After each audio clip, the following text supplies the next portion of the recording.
Nigel Farage,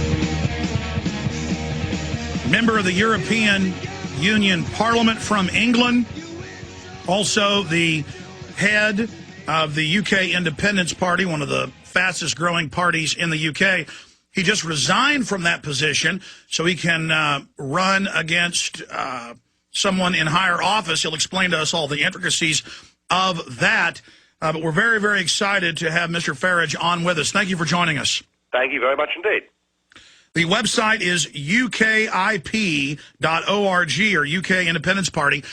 For Americans that don't know who you are, a lot of folks know who Lord Monckton is and others, and you have a lot of fans here as well for standing up against EU corruption and tyranny. In a nutshell, tell us about yourself, about the UK Independence Party, and why you've resigned as the head of your party to intensify the fight. I was in business. I left school, I went straight into the City of London, and I was going about a fairly normal life. You know, I played four-handicap golf, I went to the local pub on Sunday lunchtimes, I had children growing up at school, I was running a business in the city, and to all intents and purposes, I wasn't involved in politics on a day-to-day basis at all. But in the early 1990s, I saw a disastrous attempt by the British government, with no opposition at all, to peg the level of sterling against the Deutschmark. It was called the exchange rate mechanism, and I predicted that it would go badly wrong, and sure enough it did. And then I realized that this was part of a bigger project, a project that the British political elite were engaged in, along with the elites from the other European countries, and that was to take something that we'd been told was a common market, a European economic community, but actually, surreptitiously, and without ever telling the truth or giving anyone a say, to turn that into a political union. The day I realized that whether it was Labour or Conservative, it made no difference because their high commands were all sold by this idea of a new supranational form of European government, I thought I can't live with this anymore. I thought I've got to get involved in politics, and so I did.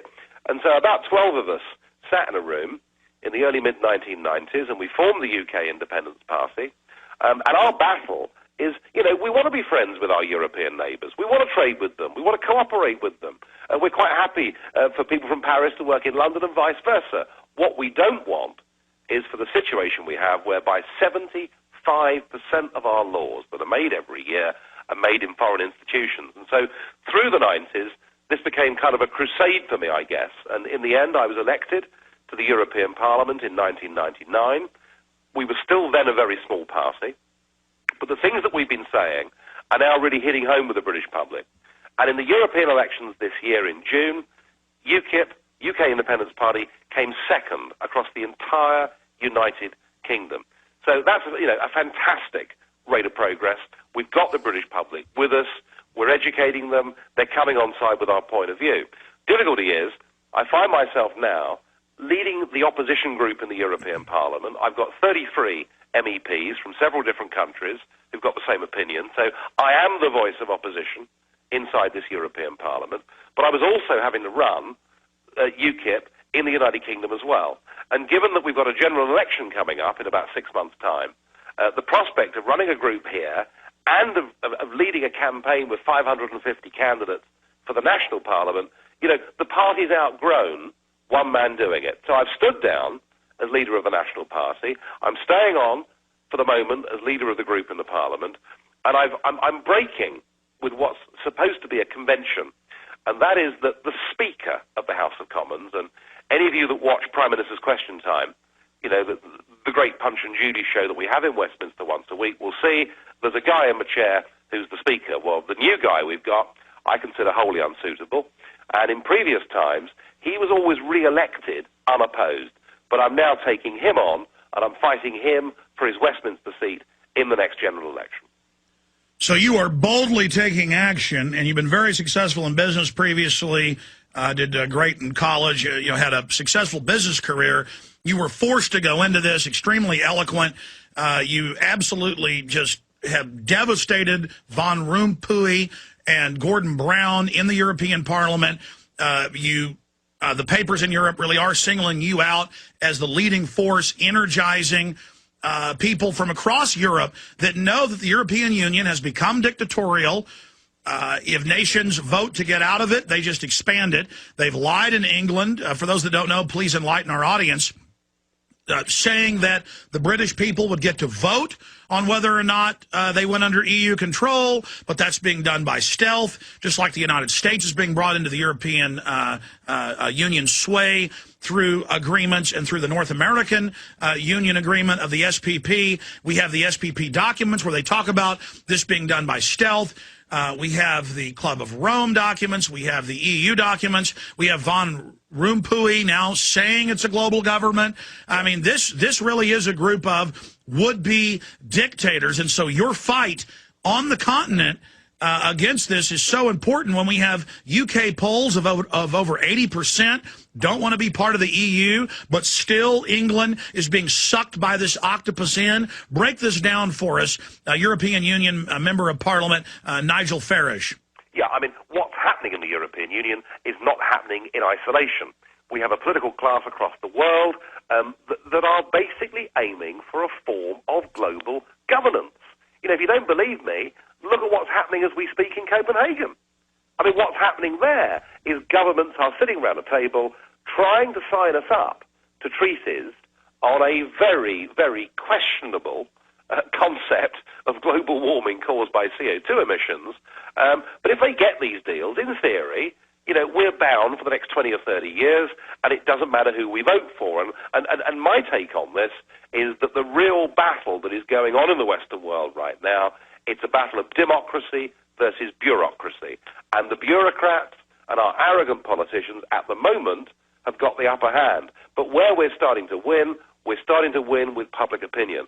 And in the end, you know, they can push these things as far as they like, but in the end, public opinion will tear all of this down. And frankly, as far as I'm concerned, the sooner the better. And I'm doing this, and I'm saying these things, and yes, I'm being singled out by the European media, because there's virtually nobody else in elected politics from Britain that has actually got the courage to stand up and say it. And, you know, people sidle up to me in lifts and in restaurants, you know, fellow MEPs and MPs, and say, oh, well, Nigel, you know, we're very pleased that you've got the courage to stand up and say these things because we agree with you. Well, they might agree with us, but they're not saying it. So I'm going to go on fighting these people, and I believe that I'm going to go on winning the battle for public opinion, not just in Britain, but right across Europe too. And I hope act as a bit of a warning to you guys in the States as well, that this same phenomenon may well be starting to engulf you. Oh, it absolutely is. 2 years ago, Judicial Watch, a public interest law firm, sued and got all this because they wouldn't release it through FOIA, but they finally did. And Bush in 2005 signed a treaty saying we're already part of an American Union with this private corporate board running things, but our national media will not talk about it. It's kind of like in 2007, the European Union celebrated 50 years. But I thought it wasn't founded till 2000. So you have this European Union by stealth through an economic agreement, and then now they admit it's a union, and the same thing's happening here. But you spoke about a huge awakening taking place. You spoke about the fact that if we just point out what illegitimate tyrants these people are, that they will fall. And you talk about people thanking you as if you can go out and do it alone. We have the moral high ground. We have the law on our side. We have history on our side. The problem is the bureaucracy has all the big banks and the big money that want to set up their own private global corporate government behind them. So speak specifically to the state of the world from your in-depth position as a key member of the European Union Parliament from England, and tie that into Copenhagen and the open announcements by Al Gore, Gordon Brown, Herman von Rompuy, and all of them openly saying this is world government through this environmentalist tyranny. Yeah, I mean, what they do, of course, and it's a well-established technique, they try and use any crisis. Now, whether it's a real crisis or whether it's a crisis of their invention, they use the crisis to extend the argument for a loss of democracy, a loss of freedom of the individual, and the increase in global governance. And I can think of two very good examples of this. The first, of course, is the so-called war on terror. That, you know, we face a threat from Al-Qaeda or whoever else it may be, and because of this, we have to give the state more power over our lives, and a lot of the judicial safeguards that we've enjoyed in Britain are now being thrown out of the window in the name of the war. They're being used against non-terrorists. And they're being used. Well, of course. I mean, this is what happens, isn't it? This is what happens is that once governments, once police forces, once they have these extra powers, they of course then use them in any way that they see fit. And I'm afraid that the result of this now 9-year nearly war on terror is that our loss of individual freedoms right across the Western world is simply enormous. It's as if the terrorists have won because our own politicians have used this as an excuse to get more power. Similarly, the same phenomenon is happening with global warming. And I mean, Al Gore, God help us. Here's a man who lost the presidential election, who has now gone on to make many millions himself, and this shouldn't be forgotten, He's made many millions himself out of this scaremongering, frankly, absolute scaremongering over whether CO2 emissions, as he says, are inexorably leading to temperatures going up. Now, of course, the fact that we know that temperatures have not gone up, they've actually now gone down since 1998 or 2002, depending where you set the bar, is irrelevant. But so now they've changed it to weather changes, climate, any change is unnatural. Well, that's right, and they were hooked on global warming. They say global warming less now because it's cooling, but any time there's a hurricane, any time there's a flood, any time anything happens, we're told this is because of CO2 emissions. And we have the amazing situation with Copenhagen, where, we may or may not be signing up to some new ridiculous deal over the next few weeks. And, just give an example of how mad this is. We've just seen Britain's oldest steelworks up at a place called Middlesbrough in the northeast of England. That steelworks announced last week that it's closing down. In doing so, the parent company, an Indian firm called Tata, will be given £600 million worth of carbon credits, right, for closing down that plant. And then what will happen is all of that production will shift across to India, who of course have no intention of listening to any of this stuff. I mean, in the name of fighting against carbon emissions, we're actually literally exporting jobs from our country to countries like India, which clearly makes no sense at all. And we've got a situation where we're going to be signed up to treaties, which means that we can't change these agreements by how we vote at future elections. Now, the whole principle of democracy, whatever level it's at, or sovereignty. Sovereignty. I mean, sovereignty is all about not being dominated by some foreign offshore corporation, British East India Company or empire. But a member of Parliament, a member of European Parliament, I want you to get into this key point here in just a moment. But I don't want to just run over the key fact you just laid out as we go to break here. You just pointed out not only are they paying them hundreds of thousands of pounds, hundreds of thousands, if not millions of dollars, to shut a steel mill down in the UK and jobs. But when they go to India, there'll be zero emissions controls. So even if you believe carbon dioxide is this murderous, toxic waste chemical weapon, even if you believe that fraud and polar bears can't swim and all the rest of it, and penguins are drowning, the most incredible aquatic birds there are, the ice caps are getting bigger. Even if you believe all that, this will produce more CO2 under the UN's plan, is what you're saying. Absolutely, and the other big response in Europe to this is we are building tens of thousands of these ludicrous windmills, right across Europe, and we're told this is wonderful, this will be a wonderful source of renewable energy. Now, I'm not against the concept of renewable energy, but I'll tell you this.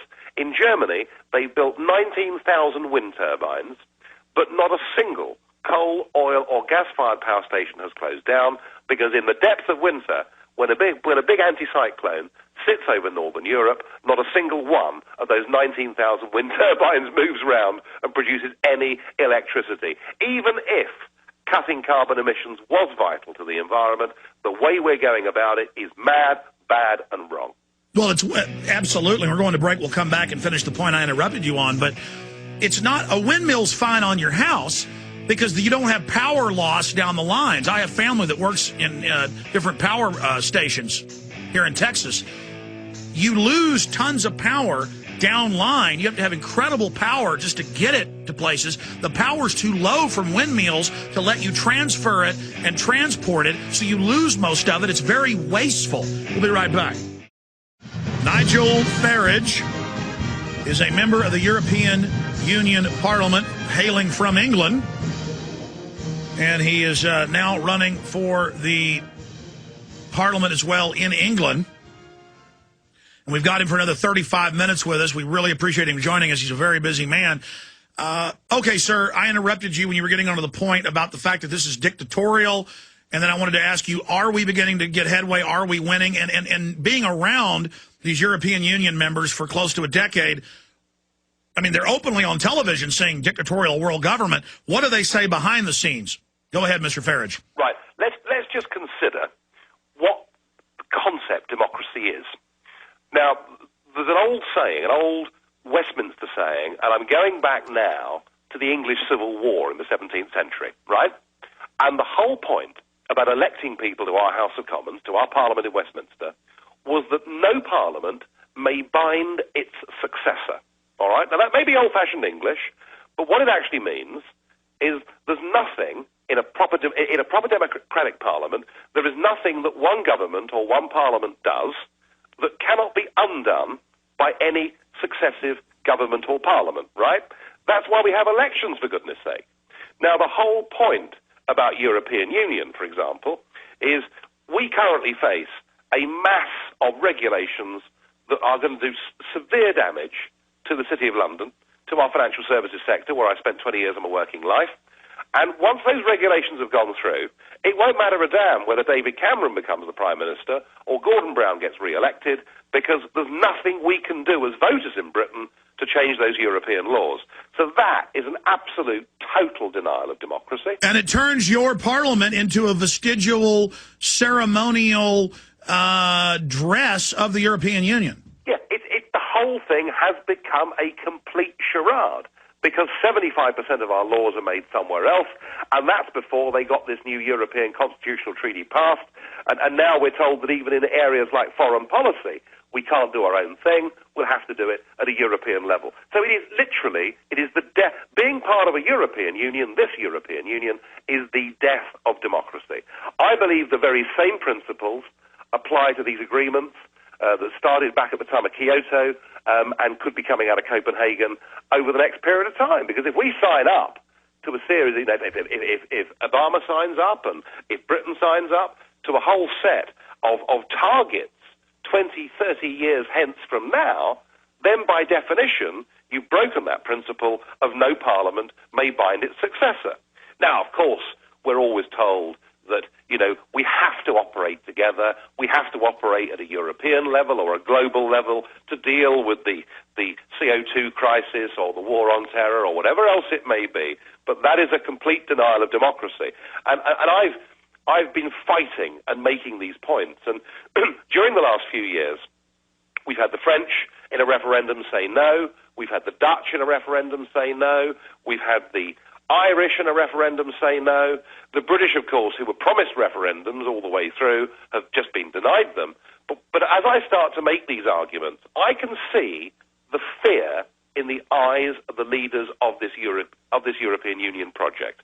I sit on the front bench of this Parliament. I'm literally within feet of these people that are doing this to our democracy, and I can see the fear in their eyes when I make these arguments, because they know what I'm saying is right. And their response to me has been truly extraordinary. And there are clips that you could find on the EU Parliament website. I've been called mentally ill because of what I stand for, which, of course, is very reminiscent, isn't it, of what they've said you're a naked monkey up in a tree, and then when you try to defend yourself, you're told you can't name call. So it's like some Kafka-esque Soviet apparatchik court where it's la-la land. They can call you names, but you can't have free speech. You can't criticize the EU, but they can call you a naked monkey. Nigel Farage is our guest, UK member of the European Union Parliament. the leader of opposition to the New World Order in government in Europe. This is the man who is eloquently every week standing up to these people. Now they just turn his mic off, call him names, and then don't let him respond.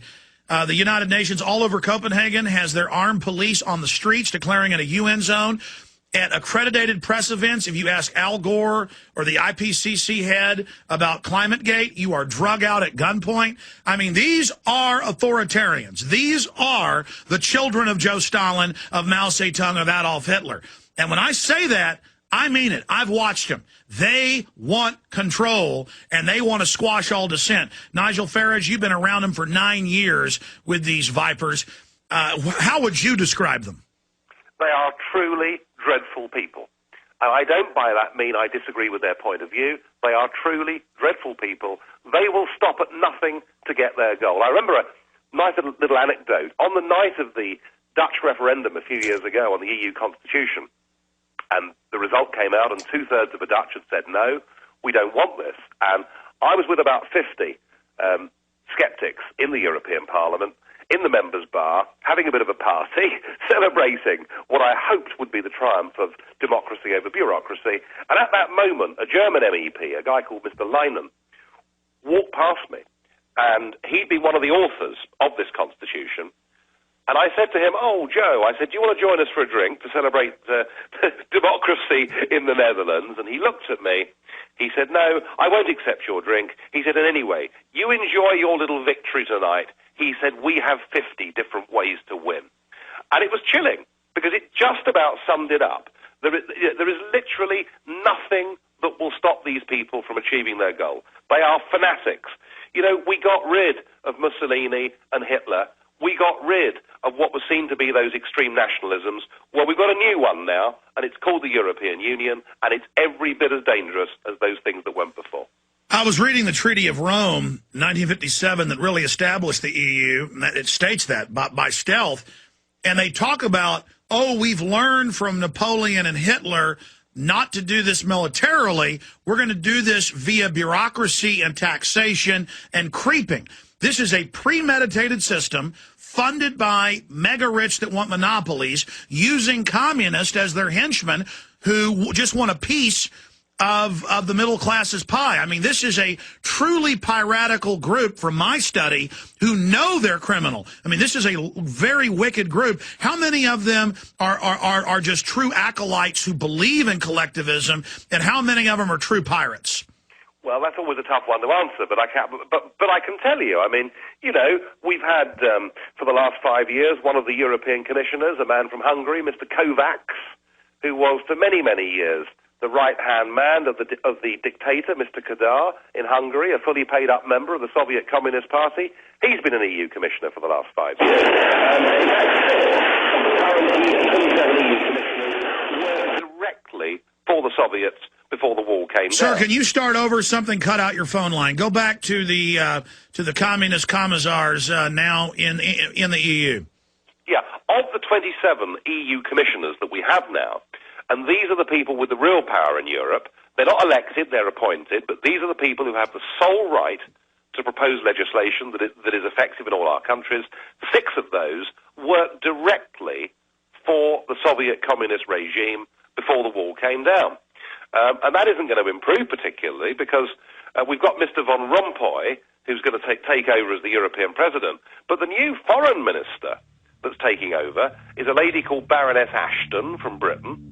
And from 1980 to 82, she was the treasurer of the Campaign for Nuclear Disarmament in Britain, a campaign that wanted us to unilaterally disarm, and an organisation that was directly in receipt of funds from the Communist Party of Great Britain. Stay there. These are the people. Stay there, Nigel Farage, a member of Parliament. We have that clip of where you confront them coming up. We'll go right back to you.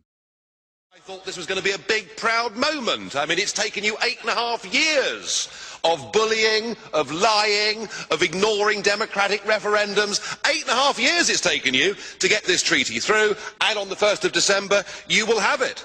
And of course, the architect of all of this, Giscard, wanted from this constitutional treaty for the European Union to have a big global voice. But I'm afraid the leaders have suffered from a collective loss of nerve. They've decided that they want their faces to be up on the global stage, not somebody from the European Union, and so we've got appointed a couple of political pygmies. The Kissinger question of who to call in Europe hasn't really been answered, has it? I guess the answer can only be Mr. Barroso, because he's the only one that anybody in the world has ever heard of, and is probably the big winner out of these posts. No wonder, sir, you look so happy this morning. And we have a new President of Europe, Herman Van Rompuy. Doesn't exactly trip off the tongue, does it? I can't see him stopping the traffic in Beijing or Washington. I doubt anybody in Brussels would even recognise who he is.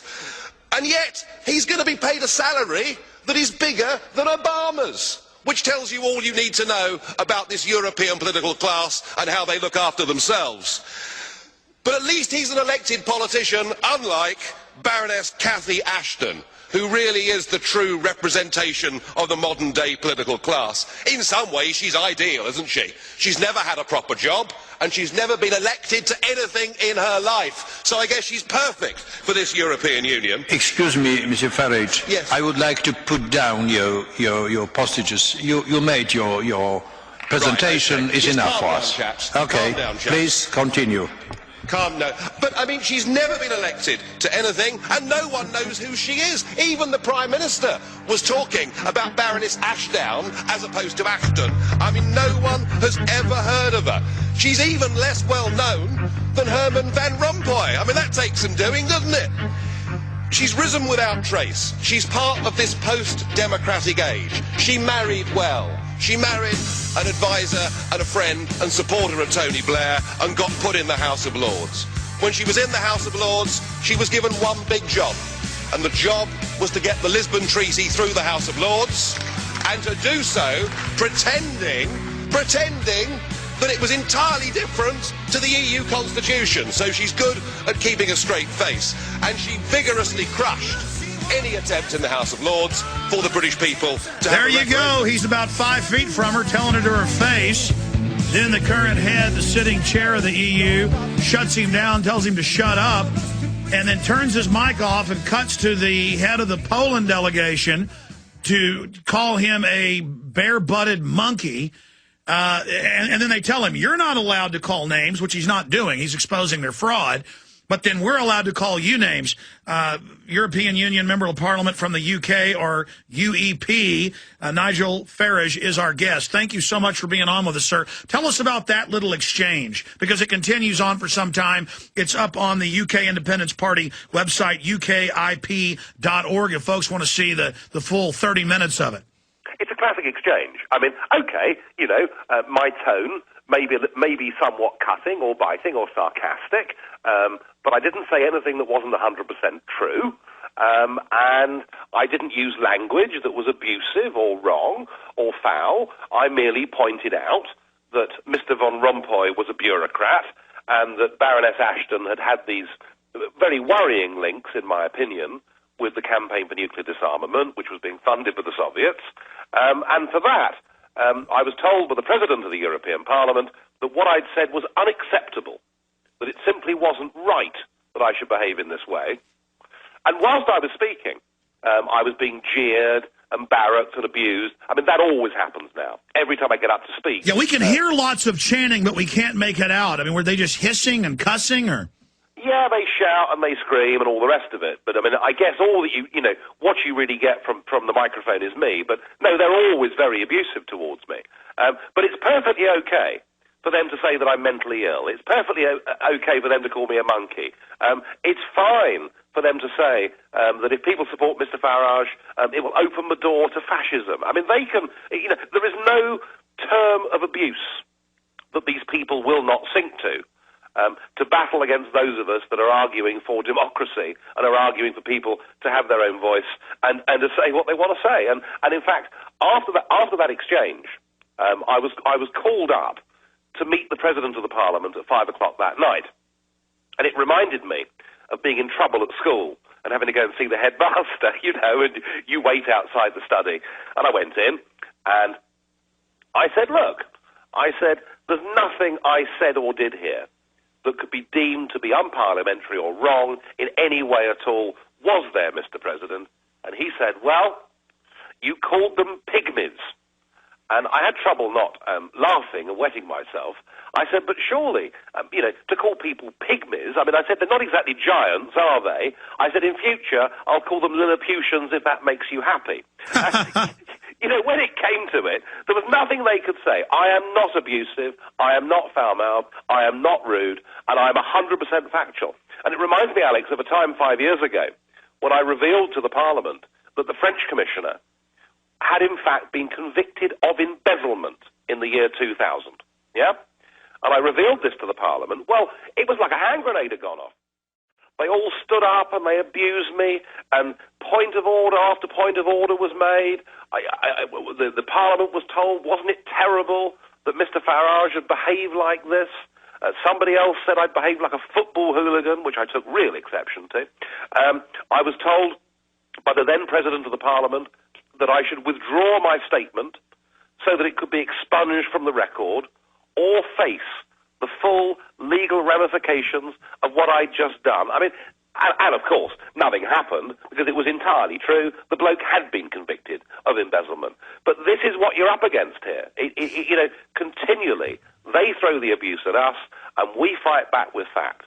European Union Member of Parliament from the UK, Nigel Farage, is our guest. I want to skip ahead in the 30 minutes that this went on to just one of the people on mic where he's telling you you're not allowed to criticize them, but then he doesn't tell her she's wrong for calling you a monkey. The taller you climb up the tree, the more your butt is exposed. Here is the clip from the Commissar from Poland. Here it is. Save their integrity, personal integrity. And Mr. Farage, I'd like to say something, Hungarian quotation for you. It's good that you are here, because if the monkey goes up to the tree, it's better seen how red is his popo. Well, what can you say? They can call me what they like, I don't care. They can call me what they like. If they think they're really helping their cause by just throwing continual abuse at me, they're wrong. They're doing it because they're frightened. And what they're frightened of is that the majority of people in Britain and France and Germany and right across Europe, the vast majority of them, want to live in democratic nation states.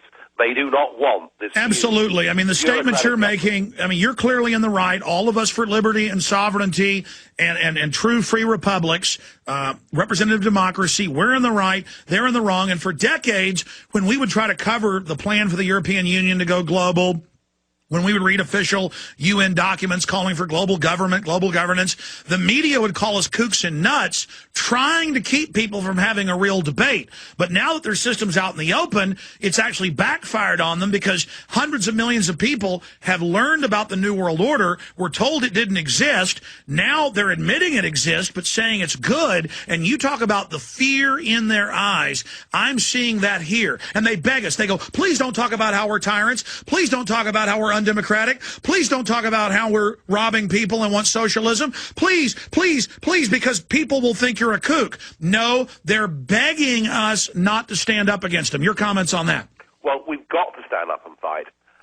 There's a fantastic quotation from a guy called Burke, who was an English philosopher. And he wrote, and again, it's 17th century stuff, but often these old principles remain good. And he wrote that all it takes for evil to prosper is for good men to do nothing. And I would put it to you, Alex, and I would put it to your audience, that what is actually happening in terms of democracy and sovereignty around the Western world is nothing short of evil.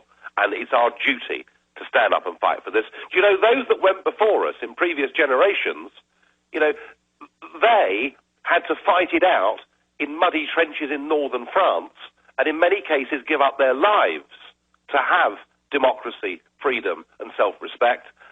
What we're being called upon to do is nothing like as irksome or as difficult as that, but we have to stand up and do it, and I'm pleased to say that increasingly on this side of the pond, people are beginning to do so. Well, I don't want to take away from World War II veterans and people, amazing folks, but I've read a lot of psychology perspective on this, and sometimes it's harder to morally stand up against a political system when the political system is advertising itself as the only orthodoxy. Sometimes moral courage is harder than when you know people are shooting at you and everybody's on your side, and they're on their side, and you're fighting. That's a lot cleaner and more focused, and you know what you're dealing with. Dealing with the duplicity of, as you said, this German member of the EU said, look, we'll just beat you 50 underhanded ways. It's the fact that it's a covert operation that we're countering. And so what can people do in the UK? Because you talked about your party just exploding. How do folks get behind the UK Independence Party? How do people, from your own perspective, become leaders against the New World Order, against this global group of tyrants who are networked on a planetary scale? From your experience, what can people do in Texas and in England and in Germany and all over the world? Well, at the end of the day, however much our democracies have been devalued, and they have, and however much our freedoms have been taken away from us, which they have, but still, at the end of the day, we do have a system where the people that have the power to commit these things have to be voted in by us, all right? So the ultimate power, short of rioting, and I hope it won't get to that, but the ultimate power that we have over the political class is the ability to get rid of them, is the ability for them to lose their positions. And that's why, okay, it's taken time. These things don't happen overnight. And your point about moral courage being a difficult thing to show, I accept that, and that is a perfectly good point. But increasingly, what we're finding in England is that people are gaining the confidence and are feeling that they've got to speak out, not just because it's a moral duty, but also because, anyone that's got children and grandchildren can surely see the lessons of history. And the lessons of history are clear. If you force people, as we're doing in Europe, to live in a different state, under a different form of government, over which they have no effective control, that is a recipe in the future, not for peace, but for civil disorder and possibly even for war. So we are beginning to see people showing the courage, breaking out of their normal tribal party political lines, and there'll come a point where UKIP becomes so big that something will give in our political system. But it's having the willingness to take away from those politicians the one thing they need, which is your vote at election time. Well, that's a great point. And then obviously, every man and woman listening to your voice across the globe, we're on satellite, shortwave, internet, AM and FM stations all over North America, needs to understand that none of us are going to save the world overnight.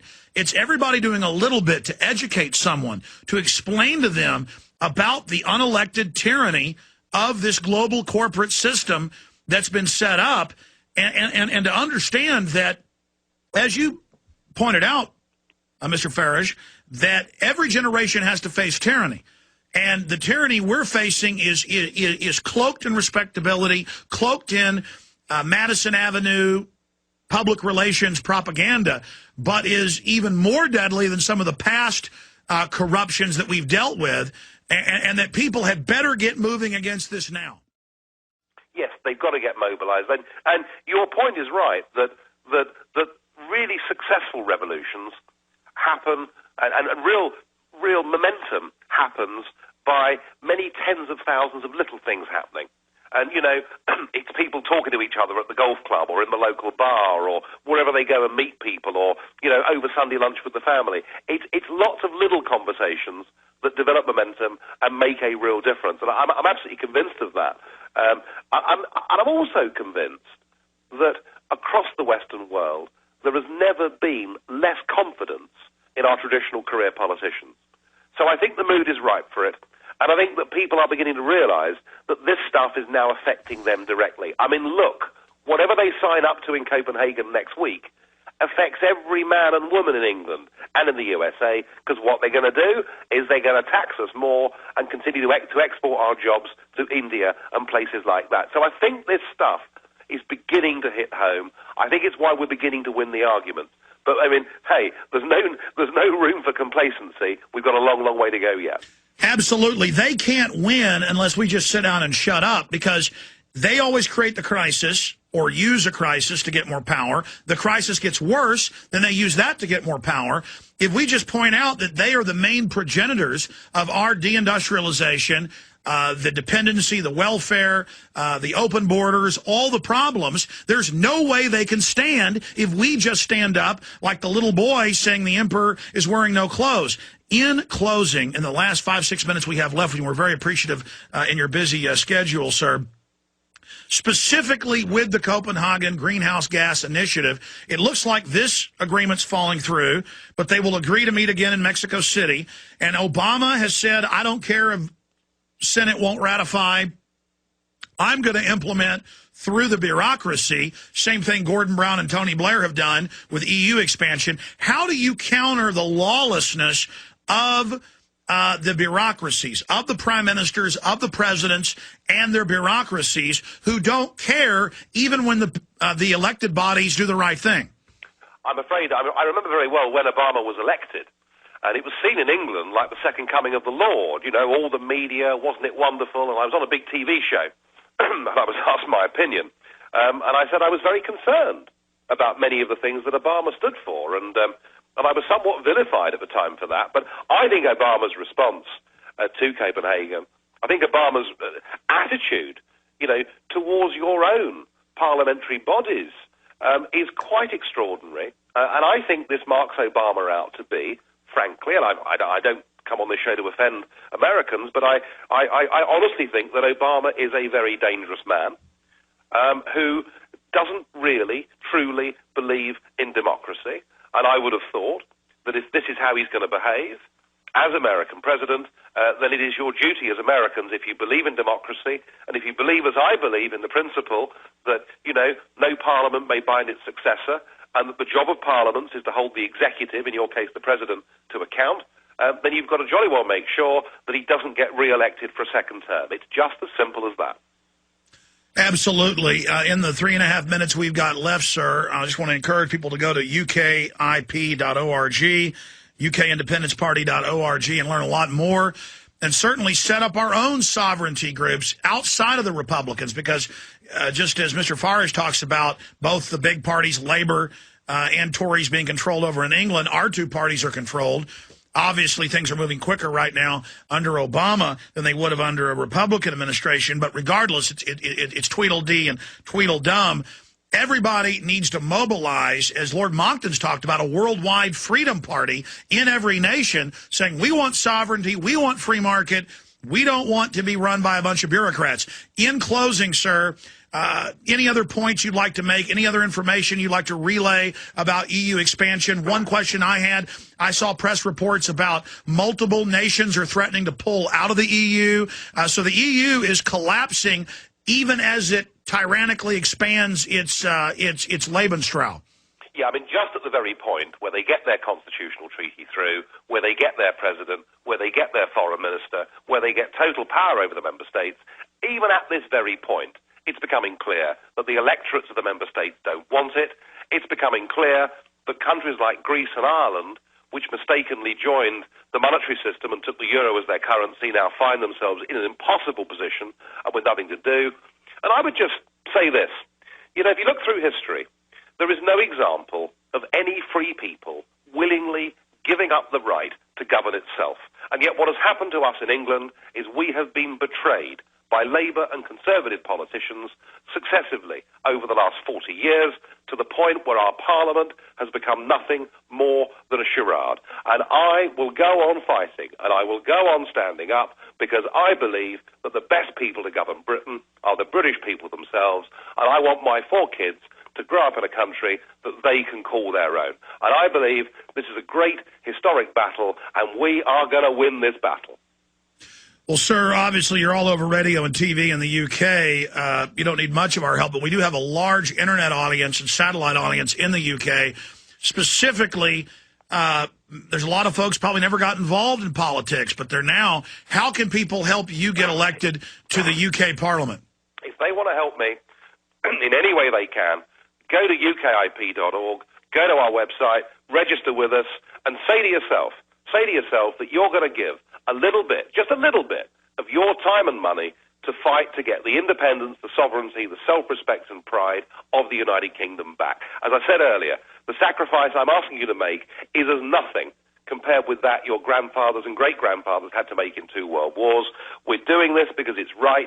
We're doing this because we've been led up the garden path and totally betrayed by our politicians.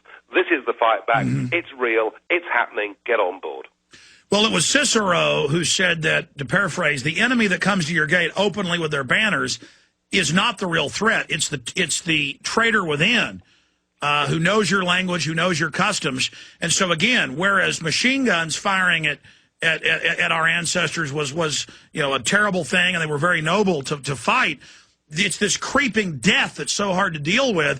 I think people should give a lot, because if we allow this scientific dictatorship, as the UN calls itself in many of its documents, to continue to grow and put its police state grid in, they know people are going to revolt and resist. They're racing to get their system in place to oppress the people.